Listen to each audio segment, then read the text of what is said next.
นั่งขัดสมาธิก็ได้นั่งพับเพียบก็ได้คันบ่จำเป็นเฮาก็เศร้าเว้าเนาะแต่มาว่าเฮาฟังธรรมบางหันก็ได้ความรู้ได้ความเข้าใจไปหลายแล้วล่ะแต่มาเลยคิดว่าบ่เทศน์เนาะพาไม่ออกนั่งสมาธิ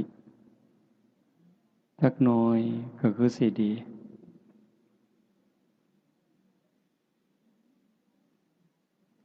ฟังส่ำนั้นเฮาก็เข้าใจแล้วความรู้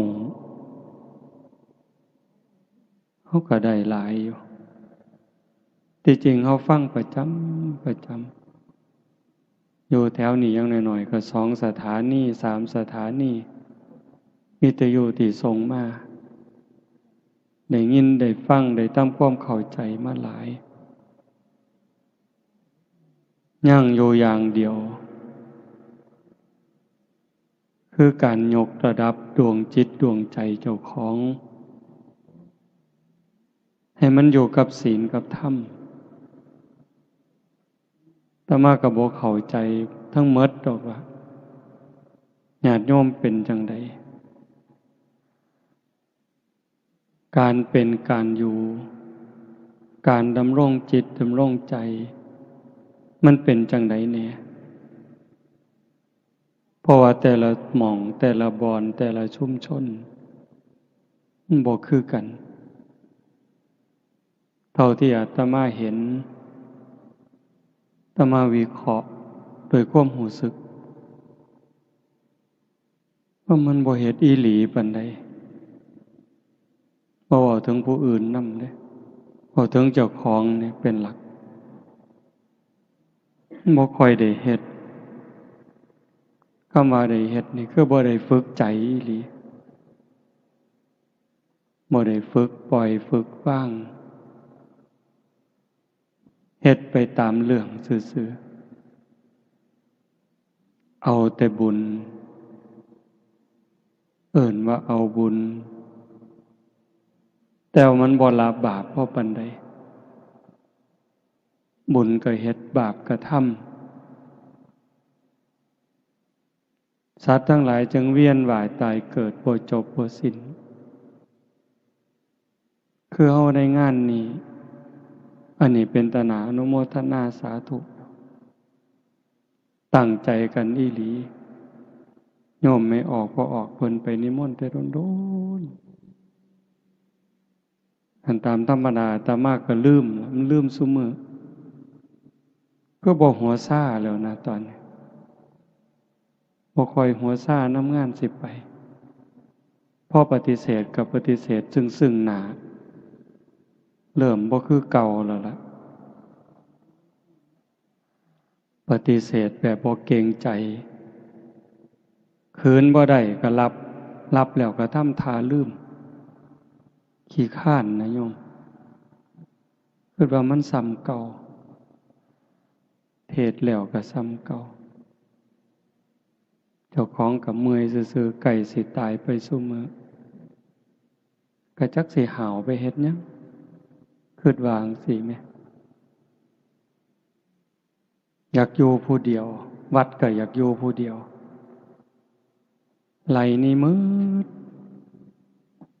ญาติโยมก็ไล่หนี้หมดไล่ออกจากวัดหนีไปไสก็ไปดีก็ไปดีซะขี้ร้ายก็ไปตามอยากขี้ร้ายโลดมาทำท่าคืออะไรวะว่ามีเงินมีทองอันนั้นอันนี้ถ้ามาก็ไล่หนี้หมดมื้อเช้าก็บ่ได้ไล่อีหลีดอกเว้าให้ฟังอยากอยู่ผู้เดียวพากันหนีซะไปวะพระเณรก็ตัดออกหมด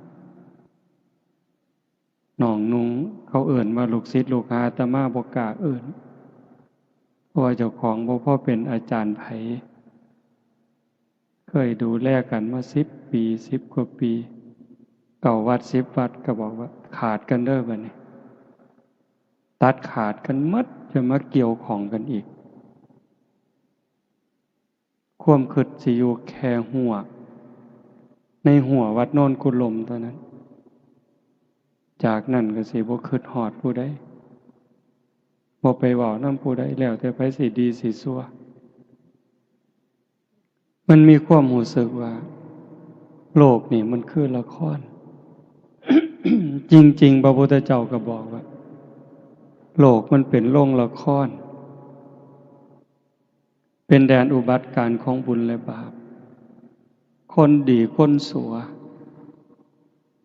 โตเฮาก็แสดงละครตั้งแต่เด็กน้อยเด็กทารกวัยรุ่นหนุ่มสาวเป็นคนเฒ่าคนแก่เป็นวัยกลางคนจนคนเจ็บคนป่วยคนตายคนห้องไห้คนหัวเราะโตโกงพระเอกนางเอกกิเลสใส่หัวให้แสดงท่าทางขึ้นไปคันผู้มีธรรมก็แสดงบทบาทนั้นด้วยความเข้าใจด้วยความถูกต้องตามหน้าที่แต่ว่าถ้ามันบ่เข้าใจล่ะบ่เข้าใจในเงื่อนไขของธรรมแต่มันเข้าใจแสดงเข้าใจเล่นก็คิดว่าตัวผู้อื่นตบตาผู้อื่นแต่จริงๆกำลังเล่นตลกกับเจ้าของเว้าจังสิโยมสิเข้าใจท่านหรือบ่ก็บ่จักแต่มาเห็นว่าเวลานี่คนมันตัวกันหลายมันขี้ตัวแม่นหรือบ่แม่นนะแต่มาก็บ่ฮู้เด้แต่ว่าด้วยความเข้าใจเห็นจังซั่นโยมตัวกันมันก็พอฟังเพราะว่าโยมแต่ว่าพระตัวโยมมันเป็นตาสั่งตัวคันพระอีหลีบ่ตัวดอกแต่ว่าคนห่มผ้าเหลืองมันตัวคนเฮ็ดจังได๋ก็ได้ว่าแต่ให้ได้มาซึ่งแก้วแหวนเงินทองอำนาจวาสนาชื่อเสียงยศบริวารลืมสนิทว่าบาปมีบุญมีชาติหน้าชาติก่อนนรกสวรรค์มีลืมนึกถึงคำสอนพระพุทธเจ้าที่เป็นสัจจะเป็นความจริงบ่ได้ตั้งใจว่าสิรักษาบ่ได้ตั้งใจว่าสิสืบทอดคำสอนของพระพุทธองค์ด้วยความเคารพสืบทอดคำสอนของพระพุทธเจ้าด้วยความเคารพด้วยความเถิดทูนด้วยความสักการะบูชามื้อหนึ่งอาตมาว่าอาตมาบ่คือเก่าอยู่ใกล้สิปวงแล้วล่ะเบิ่งทรงมื้อหนึ่งไปร่วมงานครูบาอาจารย์ก็หลาย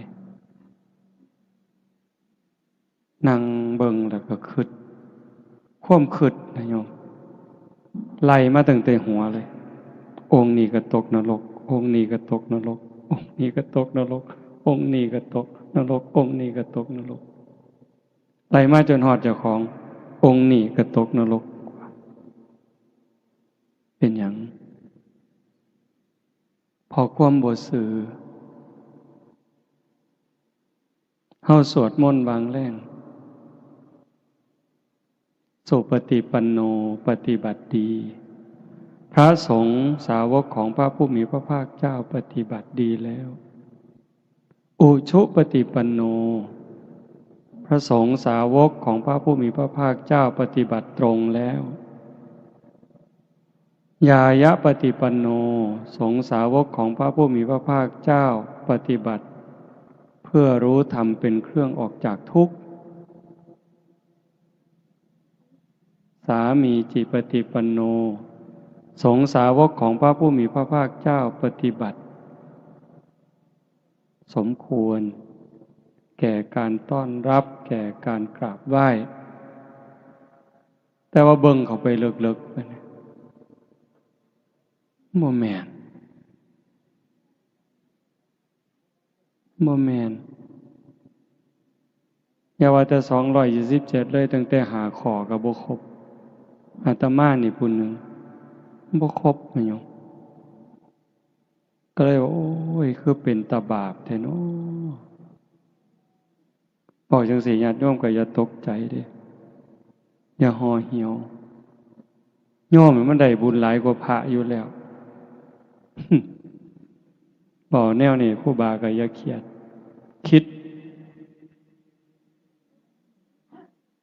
บอกเลยคิดโยมหากินเองเนี่ย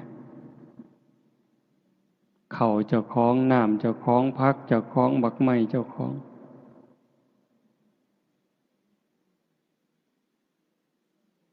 แต่ว่าพระเน้นมันมีของเจ้าของจักอย่างอาศัยพระพุทธเจ้า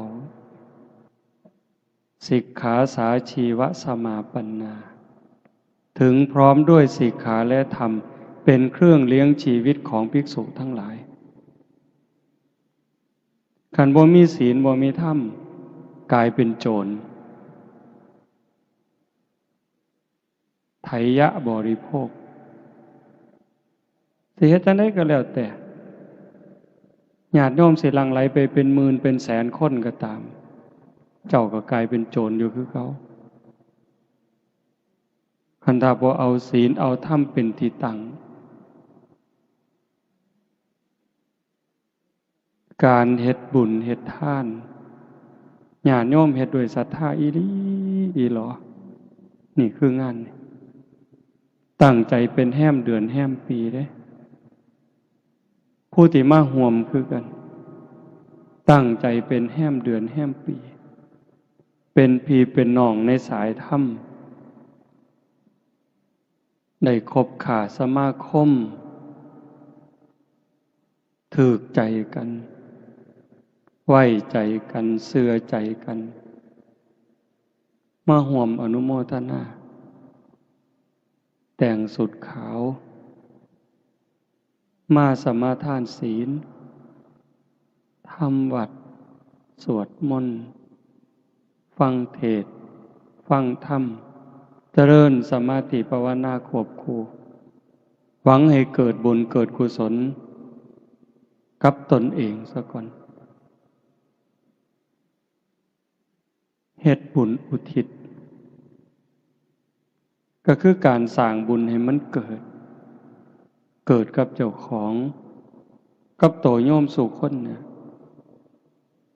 เจ้าภาพลักๆก็คือผู้มีสื่อในกาศแต่ว่าเจ้าภาพสมทบก็คือญาติโยมสู่คนเนี่ยเฮาเป็นเจ้าภาพสู่คนทุกคนคือพี่คือน้องจริงๆก็บ่มีผู้อื่นดอกพระพุทธเจ้าเพิ่นบอกว่าในวัฏสงสารนี้ไม่มีใครเลยที่ไม่เคยเป็นพ่อเป็นแม่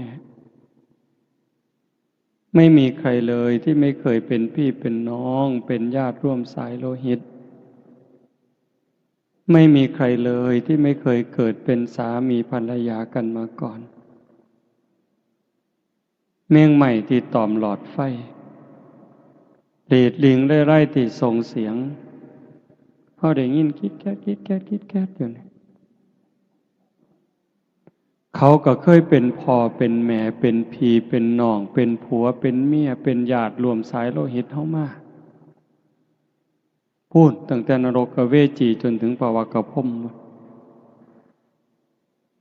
แต่เนื่องจากแต่ละคนแต่ละชีวิตแต่ละดวงจิตสร้างบาปสร้างบุญมาต่างกันผู้ประมาทหลายสร้างบาปหลายพูนไปอยู่นรกพุ่นล่องลงมาเป็นเปรตอสุรกายผู้บาปหน่อยจักหน่อยเป็นสัตว์เดรัจฉานบาปหน่อยก็นั้นอีกเกิดมาเป็นคนคือกัน เป็นคนพิกลพิการแข้งขาบ่ดีหูตาบ่ดียากจนคนแค้นผู้บุญหลายจักหน่อยเกิดมาเป็นคนคือกันรูปร่างดีหน้าตาดีผิวพรรณดีฐานะดีสติปัญญาดีโรคภัยไข้เจ็บหน่อยอายุยืนผู้บุญหลายขึ้นไปเป็นพิเศษเป็นเทวดาเป็นพรหมเฮาล่ะกะซ้ำเฮานี่ล่ะบุญหน่อยกะซ้ำนี่บุญหลายกะซ้ำนี่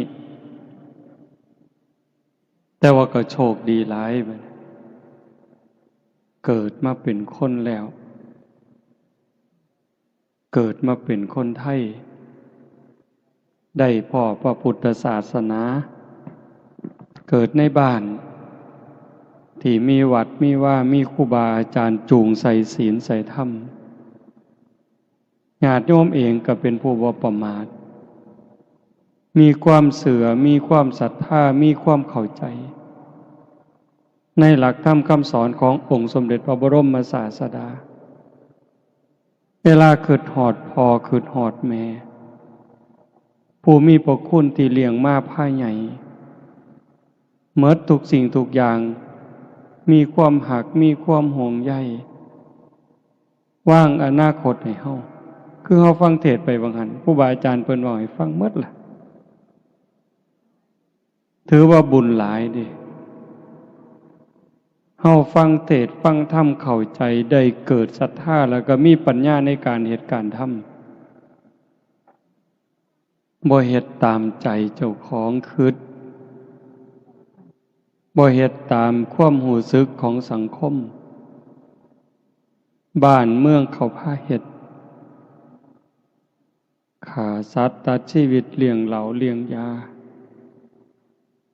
มีมหรสพที่ยั่วย้อมม่อมเมาปลุกเราบาปอกุศลกระตุ้นกิเลสให้พุทธขึ้นในจิตในใจเฮาเองในจิตในใจลูกหลาน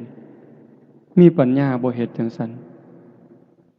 นิมนต์ครูบาอาจารย์มาพาทำวัดถ้ามาขี่รถผ่านมาก็ดีใจนำเด้เห็นเฮาทำวัดอยู่ซ้ำนั้นมันก็พ่อดอกโยมคันสิบอกว่าซ้ำเอาบุญให้พ่อให้แม่เปรียบเขาเฮ็ดหมดเงินเป็นแสนเป็นล้านเลี้ยงเหล้าเลี้ยงยาขางัวขาหมูสู้กันกินซ้ำเฮาทำวัดแล้วก็พากันหนีไปนอนมันก็ได้หลายกว่าซุ่มหมู่นั้น100 เท่าพันเท่าแล้วล่ะบ่ต้องเว้าถึงมาอยู่ดึกปานนี้เด้นี่หมายถึงบุญอันเว้าวังหันว่าแม่นเฮาสิทำวัดแล้วก็พ่อหนีไปนอนซะมันก็ได้หลายอยู่แต่มันบ่พอสิคุมจิตคุมใจดอกเป็นหยังจังว่าซั่นพอเฮายังสิเดินทางอีกอยู่มันได้หลายเพียงแค่ว่าชนะการเฮ็ดบุญแบบนั้นแต่ว่าการสิเดินทางต่อไปในมือข้างหน้าตัวเฮาเองก็ตามบ่จบง่ายๆการเวียนว่ายตายเกิด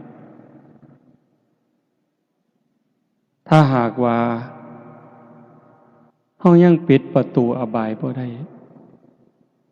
ปิดนรกบ่ได้ปิดเปรตบ่ได้อสุรกายสัตว์เดรัจฉานบ่ได้บ่ปลอดภัยอะโยมตะยานคันเฮาเบิ่งถึงรายละเอียดในคำสอนพระพุทธเจ้าเนี่ยมันเป็นตะยานถ้ามาเทศน์ดูๆเฮาก็จะได้ยินในวิทยุดงย่างก็จะเปิดอยู่บ่ได้เว้าเอาเองเด้นึกถึงคำตรัสพระพุทธเจ้าที่เฮาได้ยินดูๆดอกเต่าตาบอดนี่เฮาก็ฟังจนเข้าใจคนเฮาเวลาตายจากโลกนี้โอกาสสิกลับมาเกิดเป็นคนมันมีหน่อยซ้ำกับขนงัวซ้ำกับเขางัวสิได้เกิดเป็นคนเนี่ยมีหน่อยซ้ำเขางัวตัวหนึ่งมีเขา2 เขาแต่สิไปตกนรกเปรตอสุรกายสัตว์เดรัจฉานหลายสับ กับขนงัวอันนี้ก็อีกอันนึงแต่หม่องเป็นตะงึดคนนั้นพระพุทธเจ้าเอานิ้วมือนิ้วเดียวนี่ตัดเล็บสันๆเสมอเนื้อ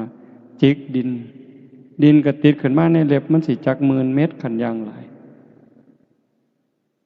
ถามว่าระวังดินในเล็บนี่ถามพระดูก่อนภิกษุทั้งหลายระหว่างเม็ดดินที่ติดในเล็บเราตถาคตกับเม็ดดินในภูเขาหิมาลัยอันไหนมากกว่ากันมันก็เห็นชัดพระภิกษุมันก็ตอบง่ายๆข้าแต่พระองค์ผู้เจริญเม็ดดินในเล็บของพระองค์นั้นมีน้อยนิดเดียวไม่สามารถจะเปรียบเทียบได้กับเม็ดดินในภูเขาหิมาลัยเพราะแต่ว่าจังสัตว์พระพุทธเจ้าเพิ่นบอกว่าดูก่อนภิกษุทั้งหลายฉันใดก็ฉันนั้นสัตว์ทั้งหลายเมื่อกายแตกตายจากความเป็นมนุษย์ในชาตินี้แล้วโอกาสจะได้กลับมาเกิดเป็นมนุษย์อีกในชาติต่อไปนี้มีน้อยนิดเดียวเหมือนกับดินที่ติดในเล็บเราตถาคตแต่ส่วนใหญ่จะไปแออัดยัดเยียดกันอยู่ในนรกบ้าง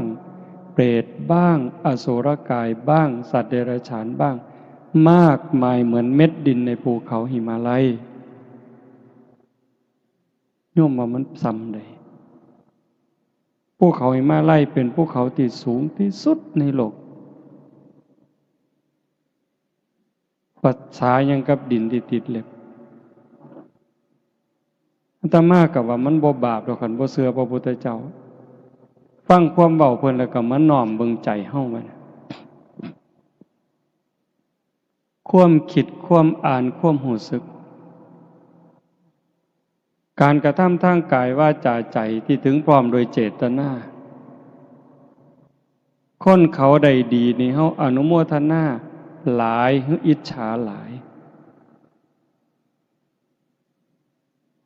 สรรเสริญคนย่องคนโดยความจริงใจกับเว้าโดยความแข่งดีแข่งเด่นอันใดหลายกว่ากันเห็นบ่ใจเฮาได้คำเว้าคำจาเป็นไปเพื่อความหักความสมัครสมานสามัคคีสรรเสริญยกย่องโดยความจริงใจกับการติฉินนินทาวาลายป้ายสีเว้าปืนท่านขวัญยุยงให้แตกเหล่าสามัคคีอันใดหลายกว่ากันการกระทำทางกายซอยเหลือเกื้อกูลกับการเบียดเบียนข่มเหงเข็นขาอันใดหลายกว่ากันอันนี้เฮาบ่ฮู้ดอกคนอื่นที่เขาเจ้าบ่สนใจกับศีลกับธรรมพวกที่บ่เชื่อเลยบ่สนใจกับบาปกับบุญกับศาสนาเลยบ่ต้องไปเว้าถึงเฮาซุ่มมักศีลมักธรรมไปวัดไปว่านุ่งขาวห่มขาวเนี่ยโกนหัวบวชชีบวชพระบวชเน้นเบิ่งเอาซ้ำนี้อาตมาได้ยินซุมื้อจนสลดสังเวชบักใหญ่ไปปลายปีบางหันจนอาตมาตัดสินใจเลิกงานปริวาสนี่เศร้าจัดงานปฏิบัติธรรมเศร้าบ่เป็นประโยชน์หยังดอกได้แต่เงินนั่นล่ะหาได้คิดว่าจังซั่นได้แต่เงินกับคำหย่องซุ่มบ่ฮู้เขาก็ว่าดีซื่อๆแต่โตเจ้าของฮู้จักหยังคิดปานนั้นนะโยมเห็นการเป็นอยู่ของโลกของสังคมเห็นความเป็นไปในวิถีชีวิตเป็นหยังก็เป็นจังซั่นมันเข้าไปกวนพระกวนเน้นเนี่ยมันไปทั้งโทรศัพท์เนี่ยทางเฟซทางไลน์เล่นโดยเพ้อโดยประมาทพระบางองค์ก็เจ้าก็สื่อเป็นคนสื่อกล้าเว้ากล้ายอมรับมาเว้าให้ฟังมันเป็นหยังแน่ในเฟซในไลน์ ที่พากันไปเล่นสื่อสารโยมบางคนก็ไปแอบเบิ่งไปจอบเบิ่งเขาว่ามันมีวิธีจอบอยู่พระองค์นั่นครูบาอาจารย์องค์นี้เป็นจังไดโพสต์ขอความจังไดแต่ละมือแต่ละเว้นโอ้ยเลยเกิดสลดสังเวชบักอย่างคักพอแต่คิดจังสั่นก็นึกถึงคำตรัสพระพุทธเจ้าที่ยกตัวอย่างว่าหั่นล่ะโยมก็บ่ได้ย้านพระคือกันเด้ไม่ออกพอออกบ่ปานใดตัวไม่ออกนี่ก็บ่ได้ย้านส่งขอความหาครูบาก็เว้าไปสารพัดแนวอยากเว้าแล้วโอ้บ่แปลกก็เลยนึกถึงสมัยครั้งพุทธกาลพระเป็นลูกเป็นภิกษุแม่เป็นภิกษุณีบ่แปลกกิเลสมันรุนแรงความไก่ฉิดความคุ้นเคย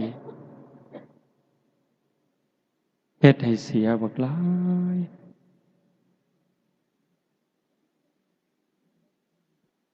ก็เลยมาเบิ่งว่ามันสิไปไสบัดนี้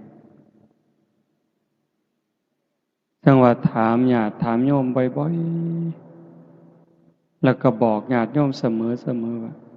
ฮักเจ้าของบ่ให้ฮักเจ้าของหลายๆเด้อรู้ตนเจ้าของหลายๆห่วงใยเจ้าของหลายๆคำว่ารู้ตนเจ้าของฮักเจ้าของห่วงใยเจ้าของนี่อย่าห่วงร่างกายหลายกว่าจิตวิญญาณซุมื้อคนดูแลสุขภาพร่างกายดีหาแนวกินดีๆอยู่หม่องสำบายเสื้อผ้าหนาแพร่ดีๆยาบำรุงยารักษาเขามีหอดคอร์ดชะลอไว้วางมือก่อนนี่บ่มือว่านบ่จักจือบ่ได้ความจำอาตมาเสียไปอีกแล้วปีกายเขาว่าเป็นความจำเสื่อมมันกลับมาเสื่อมอีกแล้วกระสร้างมันดอกก็เจ้ามาเป็นหมอหรอกหมอ2-3 คนเมื่อวันที่31คือส่วนมาสวดมนต์สุดท้ายว่าบ่ได้อยู่ไปเรียนเข้าคอร์สอบรมพิเศษคอร์สชะลอไว้ก็แม่นคนซุมื้อพยายามสิต่อสู้กับธรรมชาติต่อสู้กับความจริงเริ่มตั้งแต่ต่อสู้กับความแก่ความเฒ่าบ่ยอมง่ายเด้ตั้งแต่ผมก็บ่ยอมให้งอกมันงอกก็ยอมก็แม่นอยู่อยากให้มันงามก็บ่เป็นหยังหนังเหี่ยวก็เฮ็ดให้มันบ่เหี่ยวก็แล้วแต่สิหาวิธี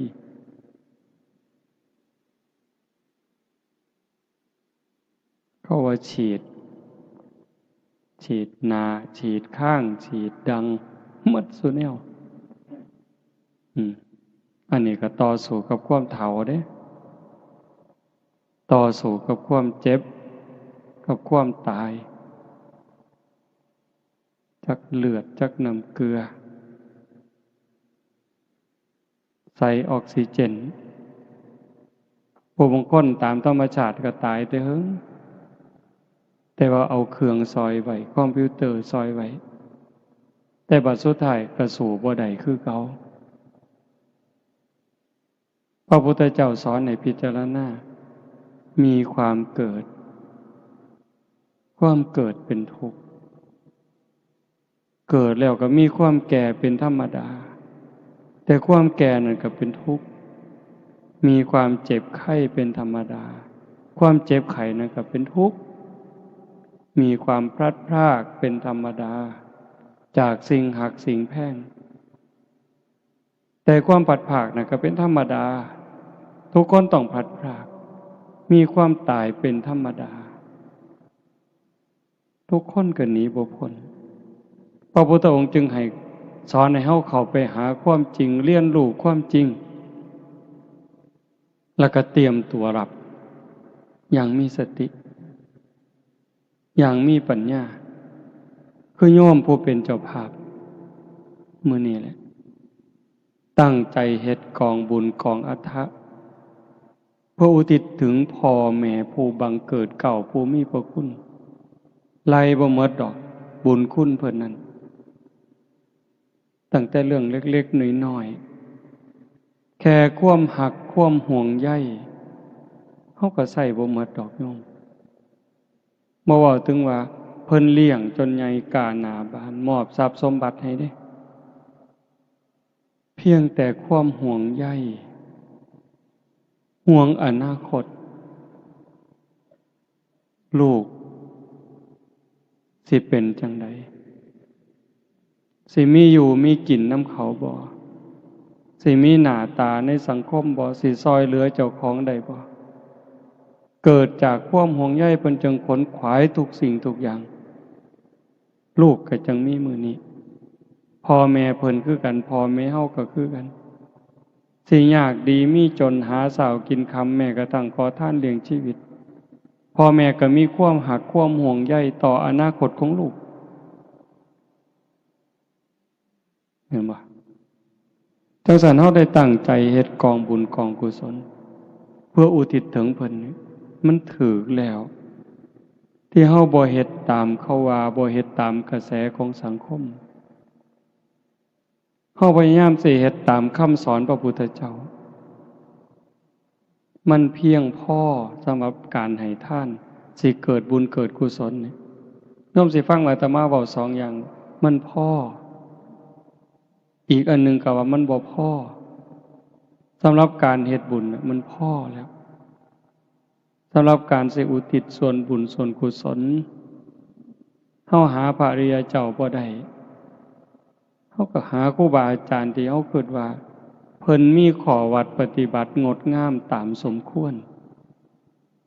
พาฝึกพาหัดเว้าให้ฟังเฮ็ดให้เบิ่งแม่ชีแม่ขาวมีความสำรวมกายวาจาใจเฮาหาได้ดีที่สุดในเวลานี้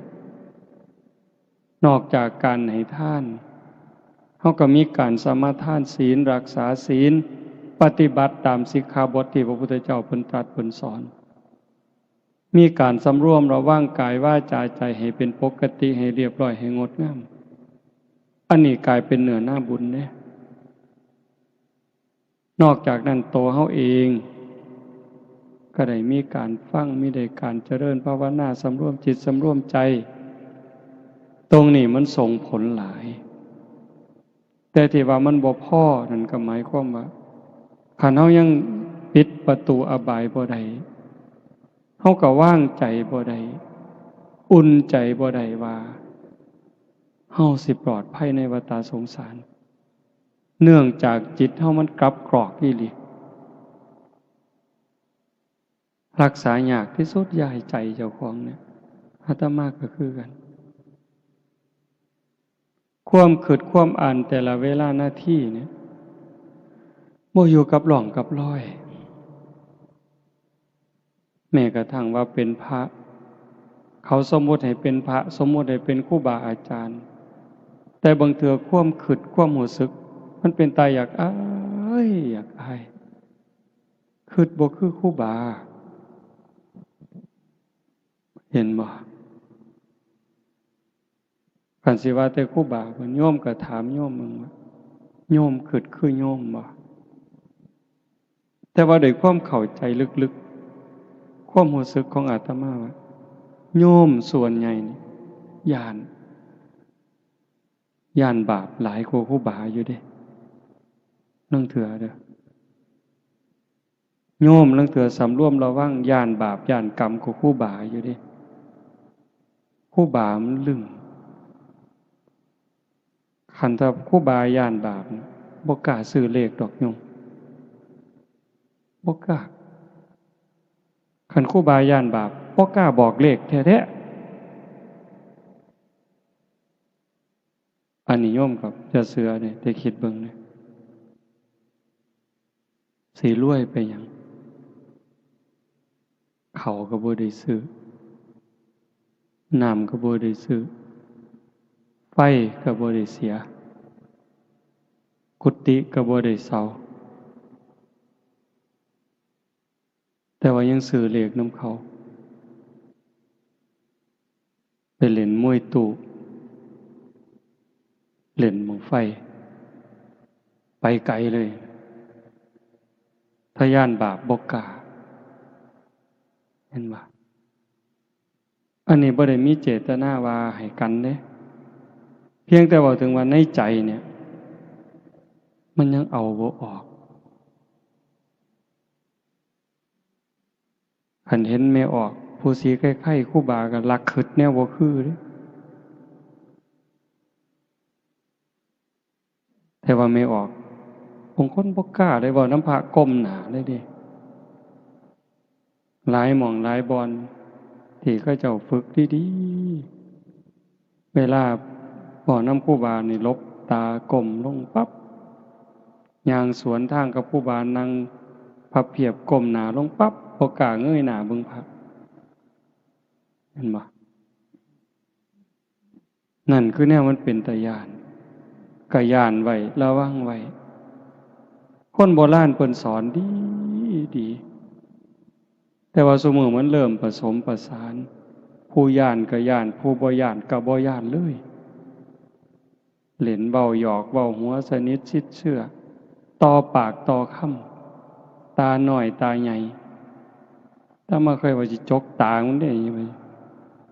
บอกเลยมาเล่นตาสมตาวันนี้จกตาเดี๋ยวนี้ปานนั้นนะโยมโลกมันก็จังเป็นอยู่จังซี่ความเดือดร้อน ความบ่เป็นสุขบ้านเมืองก็ขาดระเบียบวินัยวัดว่าก็เริ่มโรยล่าลงโรยล่าลงมันเป็นจังไดนั่นคือเอาใจออกทางศีลทางธรรมแต่บ่ได้หมายความว่าศาสนาหมดเด้บ่หมดบ่เสื่อมบ่มีเสื่อมบ่เคยเสื่อมแล้วก็สิบ่เสื่อมคันเฮ็ดดีเฮ็ดถูกต้องมื้อนี้บุญกุศลคือเก่าคุณธรรมคือเก่าอากาลิโกปฏิบัติได้ให้ผลได้ไม่จำกัดการจังว่าโยมพอออกไม่ออกพากันเฮ็ดงานบุญนี่ดีใจเห็นโยมพอออกเพิ่นนั่งสมาธิตั้งแต่บุญผู้อื่นสิหัวสิหาวแล้วบ่หัวซ่านั่งนิ่งนี่ได้บุญนำเพิ่น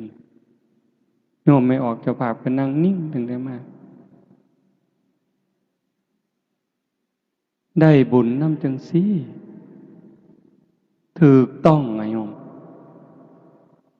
เฮาเอิ้นผู้ใฝ่ศีลใฝ่ธรรมญาติธรรมผู้เชื่อในบาปในบุญหวังในกุบุญในกุศลมาตุ่มมาห้อมมันเป็นเวลาสั้นๆ10 กว่าชั่วโมงตั้งอกตั้งใจบำเพ็ญเพียรภาวนาฟังเทศน์นี่สิฟังก็ได้บ่ฟังก็ได้ดอกอาตมาว่าฟังก็ได้บ่ฟังก็ได้เบิ่งลมหายใจเข้าเบิ่งลมหายใจออกคันได้ยินเสียงก็ตั้งสติฟังแค่เสียงมันกระทบหูแล้วก็ดับลงเกิดขึ้นแล้วดับไปเกิดขึ้นดับไปเกิดขึ้นดับไปเป็นอารมณ์ของพระกรรมฐานยิ่งพิจารณาเห็นการเกิดดับของเสียงบุญกุศลแห่งหลายโยมมันเลยจากสมถะสู่วิปัสสนาแล้ว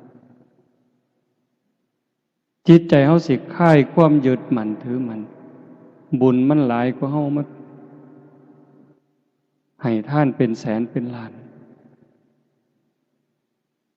บุญกิริยาวัตถุ10โฮมโยมได้ฟังอยู่ประจำสิ่งที่เฮาเฮ็ดกองอัฏฐะตั้งแต่ผ้าไตรจีวรหมอนสาดกองเข่ากระติบเข่ากระตามหมากยังกระสร้างดอกอันนี้มันเป็นพื้นดีประโทษเด้บ่แม่นบ่ดีเด้ มีอานิสงส์มากมายมหาศาลแต่มันเทียบบ่ได้กับศีลเทียบบ่ได้กับโยมตั้งใจรักษาศีลหาสมาทานศีลหาสำรวมกายวาจาใจให้เป็นปกตินี่มันเทียบฝุ่นบ่ได้เลย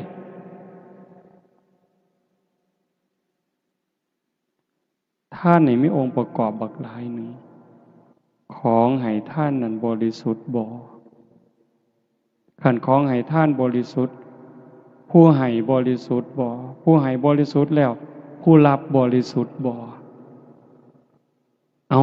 ผู้รับบริสุทธิ์ผู้ให้บริสุทธิ์วัตถุท่านบริสุทธิ์เจตนาล่ะก่อนให้คณะให้หลังให้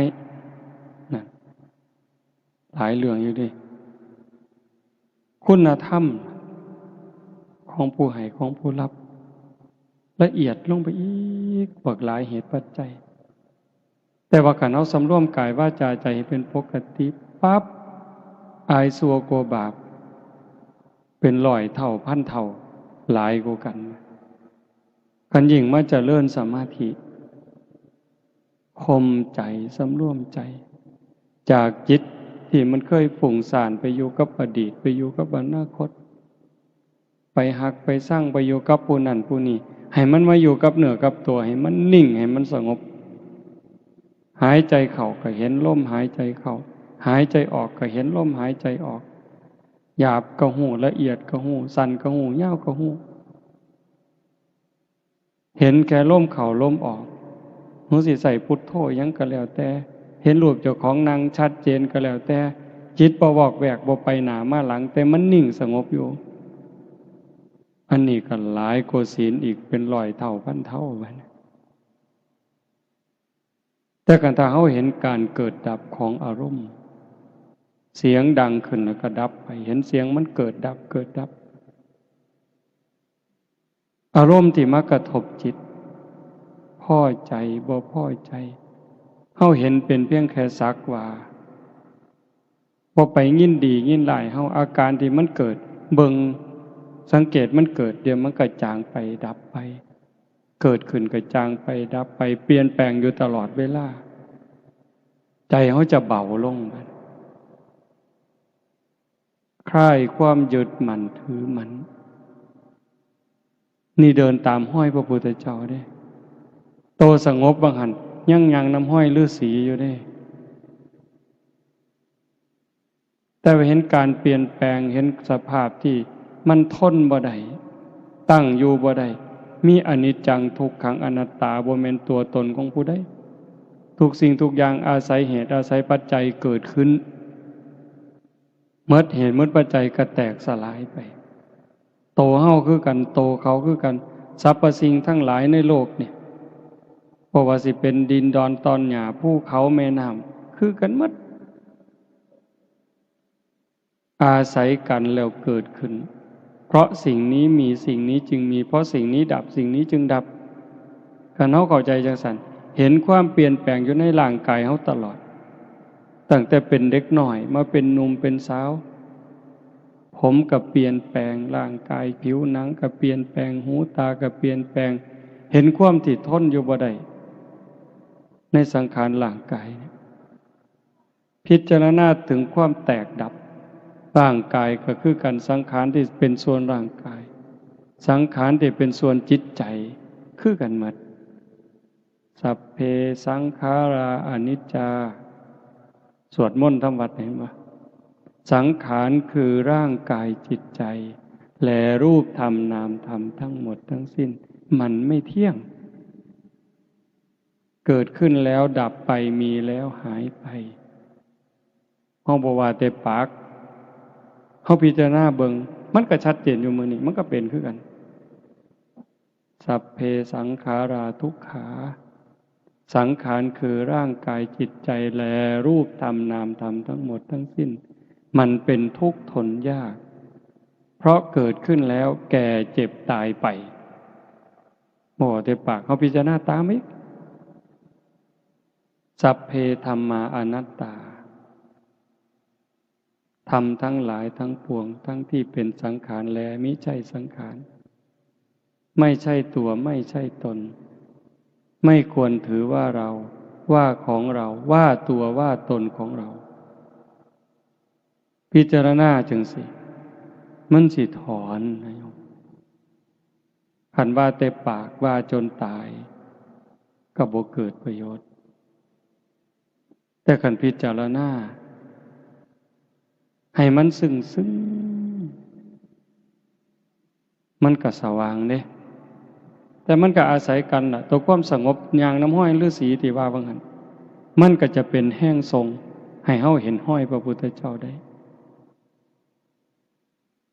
คิดอยู่จังหนึ่งอยู่ว่าอยากส่วนพี่ส่วนน้องส่วนญาติส่วนโยมว่าปีพ.ศ. 2559เนี่ยเป็นปีฝึกตาย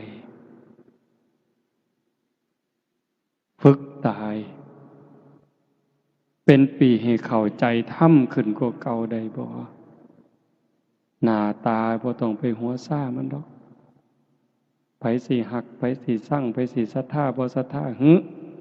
อย่าเอามาใส่ใจเบิ่งใจเจ้าของนี่ว่ามันแบกอยู่บ่มันทุกข์บ่แบกเอาหักคนมาไว้นำมันบ่แบกเอาสร้างคนมาไว้บ่แบกเอาคำหย่องคำย่อมางี้ดีใจภูมิใจอยู่บ่แบกเอาความน้อยใจที่เขาเว้าพื้นเขานินทามาเป็นทุกข์จนนอนบ่หลับอยู่บ่ล้างความรู้สึกจังสี่ออกไป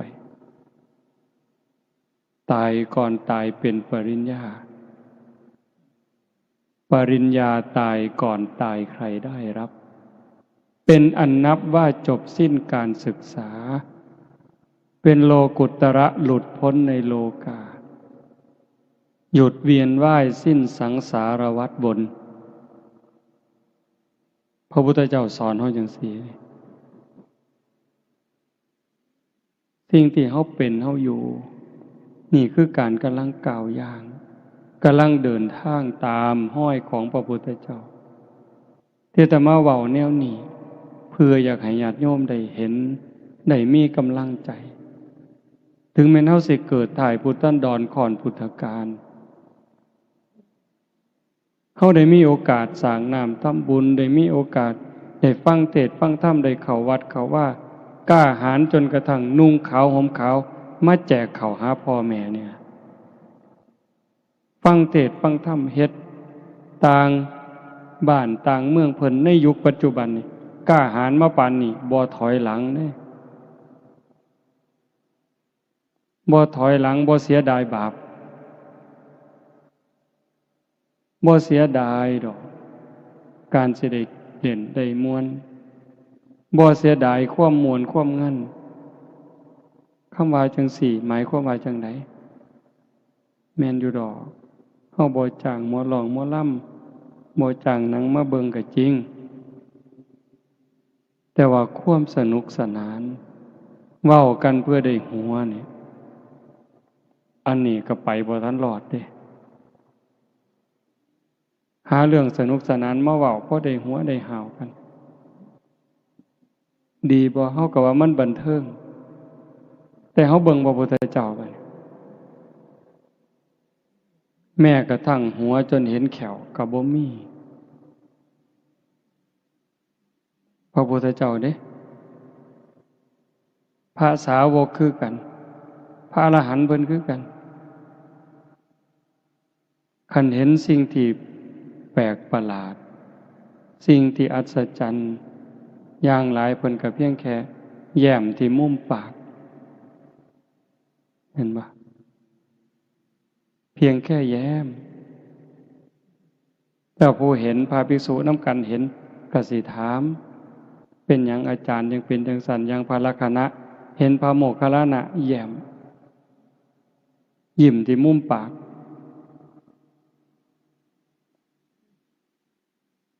ถามจังซั่นพระโมคคัลลานะเพิ่นว่าบ่ตอบดอกสิตอบต่อเบื้องพระพักตร์ของพระพุทธเจ้าพอแต่กลับจากบิณฑบาตพระลักขณะถามพระโมคคัลลานะเพิ่นว่าเพิ่นเห็นเปรตลักษณะจังซั่นจังซั่นพระพุทธเจ้าก็เลยบอกสาธุอันนั้นเป็นเรื่องจริงเฮาก็เห็นคือกันเป็นเวลานานมาแล้วแต่เฮาก็บ่เคยเว้า มื้อนี้โมคคัลลานะเป็นพยานให้เฮาเป็นพยานในโมคคัลลานะเรื่องนี้เป็นเรื่องจริงพระภิกษุทั้งหลายก็กราบทูลในพระพุทธเจ้าเล่าให้ฟังก็จังเล่าว่านั้นได้โยมมื้อนี้ว่าเพิ่นบ่ยิ้มบ่เว้าบ่หัวจนเห็นแขวเพิ่นเครียดอยู่มีความตึงเครียดมีปัญหาหลายซั่นบ่นั่นคือเพิ่นเห็นตามความเป็นจริงคันมันหัวหาวไปปานนั้นนั่นก็คือบ่ปกติบูดบึ้งก็บ่ปกติคือบ่ติดสายบ่ติดขวาบ่บูดบึ้งแล้วก็บ่ล่าเริงจนเกินคันล่าเริงก็เบิกบานในศีลในธรรมผู้เบิกบานมันม่วนในใจได้โยมเบิกบานในใจเด้บานส่ำใดไม่ออกเคยเป็นหนี้คนแล้วใส่หนี้คนหมดบ่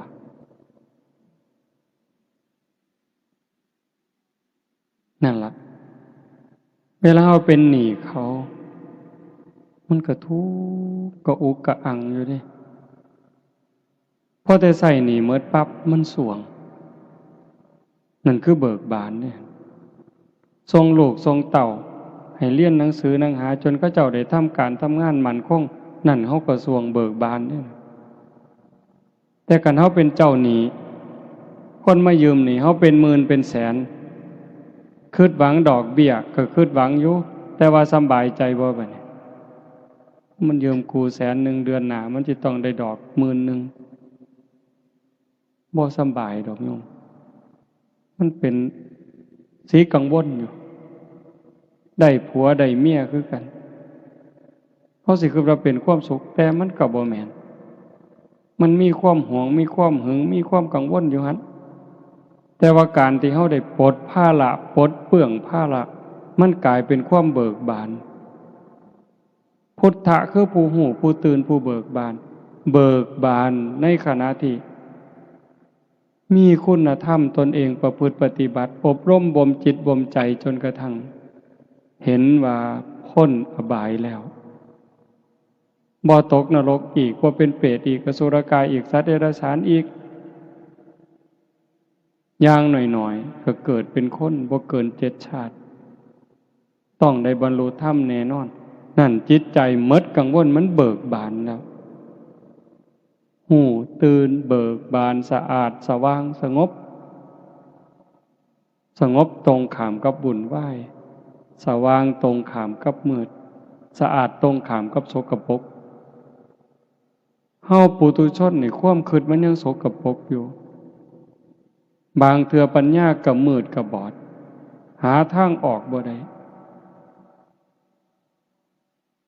วุ่นวายอยู่ตั้งเทื่อนั่งสมาธิตัวตรงคือ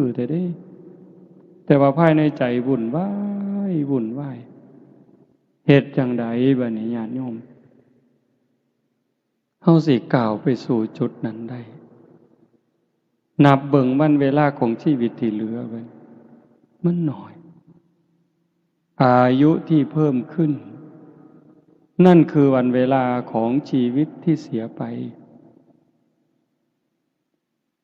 คันเว้าจังซี่ม่วนบ่บัดนี้ว่าโอ้ยได้อายุ40แล้วได้หลายปานใดปีนี้เพิ่นถามกันเด้ได้หลายปานใดล่ะยายปีนี้80โอ้เจ้ายืนเนาะเพิ่น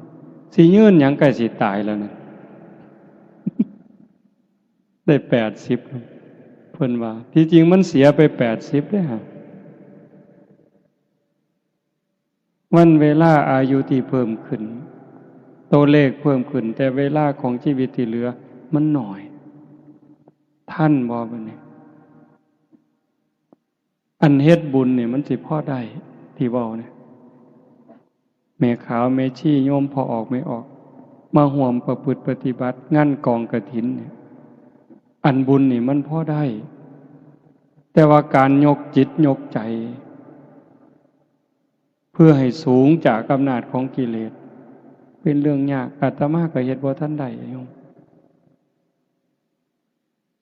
จังว่ามันเป็นตารู้ตนคันเว้าจังซี่เป็นตารู้ตนเจ้าของหลายหลายเป็นหยังเพราะว่าเฮาบ่มจิตบ่มใจยังบ่ทันพอฝึกสติยังบ่ทันพอจิตเฮาเกิดดับทียิบทียิบเพิ่นว่าชั่วรัดนิ้วมือเนี่ยชั่วรัดนิ้วมือเดียวเหยียดนิ้วมือออกก็กำเข้าแค่นี้นี่จิตเกิดดับแสนโกรธขณะ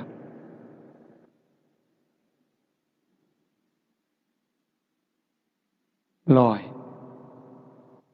10,000เป็นพัน10,000เป็นหมื่น10,000เป็นแสน10,000,000เป็นล้าน10,000,000เป็นโกรธ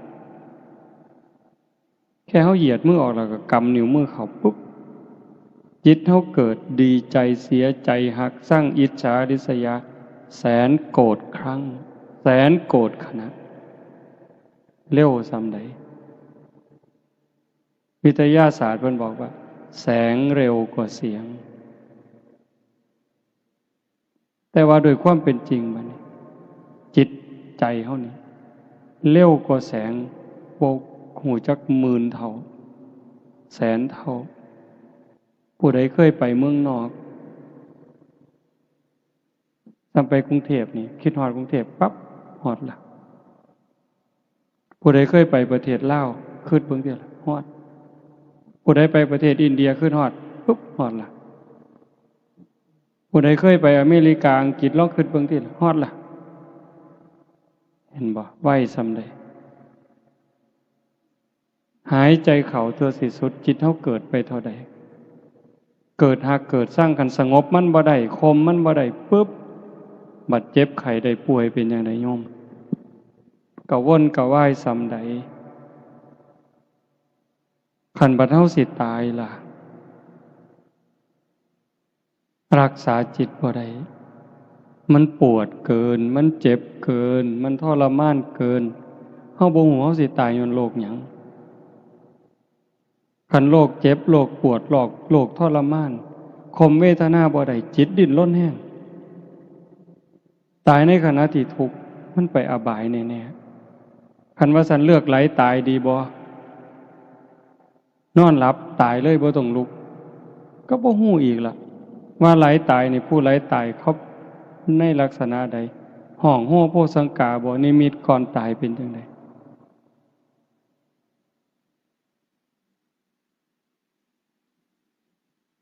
มื้อวันที่31อาตมาขึ้นไปภูเขาหน่อยพระพุทธรูปอยู่นั่นหายามกลางคืนเผื่อมีคนอยากไปนั่งสมาธิพิเศษเอาเฟื่องไปผูกก็นะขี่รถหน่อยขึ้นไปเอาเฟื่องไปว่างเอาเฟื่องไปยายเอาศาสตร์มาปูไต่ฐานพระมันก็มีศาสตร์เอาศาสตร์มาปูล่มมันผันหลายล่มแห้งย่านล่มพัดศาสตร์ปิวผันเห็นไม้ขอนหนึ่งก็ใหญ่เติบเห็นไม้ขอนหนึ่งยาวประมาณคาแขนอาตมาก็เลยว่าเอาไม้มาทับศาสตร์ดอกพอแต่ไปยกขึ้นปั๊บหลดไม่งอดอยู่ในไม้เมืองความเร็วของมันความเร็วของจิตเด้แต่สติตามบ่ทันดอกปั๊บเนี่ยห้องอาตมาลงห้องนี่โอ๊ะอันนี้เขาให้สมมุติเป็นอาจารย์เนี่ยเว้าแต่กรรมฐานอยู่เรื่อยเว้าแต่เรื่องการปฏิบัติเจริญสติอยู่เรื่อยลักห้องบ่ฮู้โตไม่ออกโอ๊ยเพิ่นว่าโอ้ยบ่โอ้ยซื่อๆโยนขอนพร้อม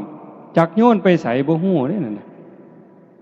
พระองค์หนึ่งก็อยู่ข้างๆโยม2คนก็กำลังซอยจักโยนไปไสอาจสิโยนใส่ตีนเจ้าของก็ได้บ่ฮู้ทีเลยโยนเลยคันสมมุติว่าฟ้าผ่าอาตมาก็ตกนรกคือจังไดก็ตามสมมุติว่าไม่งอดตอดแล้วตายตอนนั้นบวชมา28 ปีได้โยม เขาเอิ้นอาจารย์ลาวีเด้ เขาเอิ้นปกครู่เด้ขี้ร้ายบ่หมู่เจ้าว่าเห็นบ่ขี้ร้ายบ่นี่เป็นตาอยากอายบ่โอ้ยเป็นตาอยากอายคักเด้อคุยบ่ได้โยมมื้อนี้เฮาไปเฮามาขี่รถขี่เรือไปหันไปนี้สิพากันเปิดเพลงฟังสำบายโอ้ยบ่แม่นดอกโยมกินข้าวกินน้ำสิอ่อนซ้อนน้ำแซ่บอยู่นั่นบ่แม่นหาแค้นเขาตายเด้ไปไสล่ะในเมื่อควบคุมจิตบ่ได้ตรงนี้เป็นตาย้านโยมถ้าเว้าถึงบุญนี่มันคักอยู่แล้วแต่ว่าคนเฮ็ดบุญมันก็ตกนรกเห็นบ่พระนางมัลลิกาพระมเหสีของพระเจ้าอุเทนก็อาตมาจำบ่ผิดเราเฮ็ดบุญมาบักอย่างคักบักอย่างหลายแต่จิตดวงสุดท้ายไปเฮ็ดบาปคิดเห็นบาปนิดเดียวตกนรกเอลกาปัตตนาบวช20,000 ปีเด้โยม20,000 พรรษาเด้บ่ได้บวชขี้เล่นๆเด้บวชประพฤติปฏิบัติหวังเป็นพระอรหันต์หวังหลุดพ้นพุ่นน่ะบัดใจสิขาดบวช20,000 ปีเนาะเอาบักอย่างคักหวังบรรลุธรรมเป็นพระอรหันต์แต่ว่าจิตดวงสุดท้ายบัดใจสิขาดภาพที่ตนเองเฮ็ดตะไคร่น้ำขาดมันปรากฏมันกับสำคัญอยู่ในอันบุญมันบ่คือเห็นเด้คือเห็นตะไคร่น้ำพันข้อมันเกิดนิมิตมามื้อนี้ยังเป็นนาคอยู่เด้ผู้ใดสิซอยไผบัดนี้โยมสะเดาะเคราะห์นี่ซอยได้บ่เสริมดวงนี่ได้บ่รดน้ำมนต์นี่ได้บ่ให้ครูบาอาจารย์องค์นั้นองค์นี้เฮ็ดให้ได้บ่มีทางอัตตาหิอัตโนนาโถตนแลเป็นที่พึ่งแห่งตนวิริเยนะทุกขมัจเจติบุคคลสิล่วงพ้นจากความทุกข์ได้ย้อนความเพียรของผู้นั้นเองญาติโยมมาเฮ็ดงานบุญเฮาบ่ให้ความบันเทิงแบบโลกที่มีกิเลสเป็นตัวหนุนเป็นตัวยุมาพาเฮาเฮ็ดแต่เฮาเอาธรรมะของพระพุทธเจ้ามาพาเฮ็ดง่วงแน่เมื่อยแน่อาตมาก็คือกันตั้งแต่ขึ้นมาอาตมาหายใจบ่อิ่มมันอยากตายอยู่เลยยังค่อยรับตาเว้าไม่ออกอยู่ทั้งหน้าสิซ่อมๆรับตาเว้าหายใจเอาลมเห็นบ่แต่ปานนั้นจิตใจก็บ่ทันนิ่งนะใกล้ๆตายนี่มันยังซอกแซกซอกแซกซอกแซกเว้าไปนำคิดนั่นคิดนี่ไปนำเด้มันเร็วอ่ะโยมมันเกิดดับเร็วกว่าแสงชั่วรัดนิ้วมือเกิดดับแสนโกรธขนาดจึงเป็นเรื่องยากบ่แปลกที่พระพุทธเจ้าว่าเมื่อสิ้นลมหายใจตายจากความเป็นมนุษย์ในชาตินี้แล้วโอกาสจะไปตกนรกบ้างเปรตบ้างอสุรกายบ้างสัตว์เดรัจฉานบ้างมากมายเหมือนเม็ดดินในภูเขาหิมาลัยแต่โอกาสจะได้กลับมาเกิดเป็นคนอีกมีน้อยนิดเดียวเหมือนดินที่ติดในเล็บเราตัดเล็บสันๆเสมอเหนือมันสิหลายปานใดไม่ออกก็ลองไปจิกดินมื้ออื่นนี่แต่ก็ออกมานับหากล่องละเอียดซองเบิ่งว่ามันจักเม็ดต้องไปเทียบกับภูเขาคนในโลกนี่ก็คือกันขนาดเฮาปูเขาวัดเขาว่าบวชพระบวชชีนุ่งขาวห่มขาวเป็นคนใจบุญมักบุญขนาดนี้ก็สังเกตเบิ่งใจเฮามันซอกแซกซำใดเราซุ่มบ่สนใจกับวัดกับว่ากับศีลกับธรรมมันสิซ้ำใดมันดอกจังซั่นคันฮักเจ้าของห่วงใยเจ้าของหวังดีตัวเจ้าของนี่ต้องพยายามง่ายที่สุดคิดว่ามันจะเป็นทางลัดอันนี้คิดเอาเด้เป็นทางลัด ใส่เวลาหน่อยที่สุดฝึกตายเป็นคนตายฝึกเป็นคนตายเขาด่าให้เขาให้ให้เขาจมให้เขาเอาเปรียบก็บอกว่ากูตายแต่หึงแล้วมึงอยากได้ยังก็เอาไปรวดได้บ่ย่ายจังสิด่าก็ด่าไปรวดมึงด่าคนตายดอกกูบ่มีความรู้สึกดอกเป็นจังไดได้ง่ายบ่แนวนี้คิดง่ายอยู่แต่เฮ็ดยากสิย่องสิย่อสิให้รางวีรางวัลให้หยังมากก็ให้มาโลดแต่มึงให้คนตายดอกบ่ยินดีนำคันผู้ใดเฮ็ดได้เร็วเท่าใดแห่งแต่ดีจังว่าคันคือพวกอยู่วัดมื้อเช้าอาตมาก็เว้าอยู่เด้มื้อเช้ามันยังเป็นวันที่3อยู่เนาะเป็นวันอาทิตย์วันเริ่มต้นตั้งแต่มื้อนี้พวกโยมอยู่วัดพวกแม่ชีมื้อยังพวกนี้บ่ปากจังอยู่นำอาตมาได้คือบ่ปากเลยอยู่จนเป็นพรรษาจนออกพรรษาอาตมาก็บ่เคยถามชื่อบ่เคยฮู้บ่เว้านำเขาเจ้าก็บ่เว้าอีหลีก้มหน้าก้มตาเฮ็ดเวียกอย่างเดียวปัดกวาดเช็ดถูนั่งเวลาย่างสวนมาอีกก็นั่งก้มหน้าซอกงอกเดี๋ยวแต่ลุต้นลุตนเรื่องเถื่อเพราะว่าขันบ่เอาจังสั่นมันบ่ได้มันทุกคนก็อยู่ในวังวนของกิเลสตัณหาทั้งหมดขันบ่ฝึกบ่ฝนบ่เขี่ยวเจ้าของเต็มที่ยากกินแสบอาตมาก็หายมันบ่ปกติอาตมาเกินบ้าอยู่เด้แสบหลายก็จมอันสิมาหม้อน้ำแสบน้ำนัวอยู่นี่ห้วยหนีวะโลด มันเป็นจังได๋รู้เพราะว่าเป็นห่วง